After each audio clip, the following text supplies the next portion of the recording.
how to add or remove sound amplifier shortcut on the Samsung Galaxy S25, S25 Plus, Edge or Ultra. First, tap on the home button to return back to the home screen. Now from the home screen, swipe down at the top to open up Quick Settings. Then in here, tap on the settings icon. Next, we then scroll down and tap on accessibility, then tap on install apps. In here you will find Sound Amplifier in the list.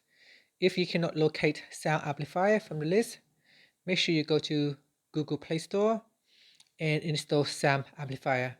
They are not installed by default, so you need to install on your device. This is Google Sound Amplifier.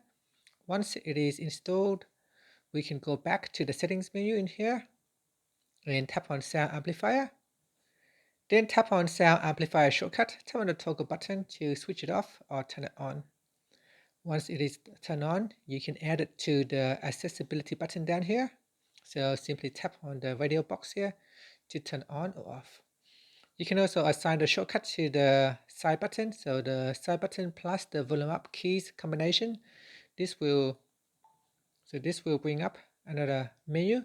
And here you can also access Sound Amplifier. And there's also another shortcut, which is the press and hold volume up and down buttons for 3 seconds. And that's it. So use this menu here to assign the shortcut.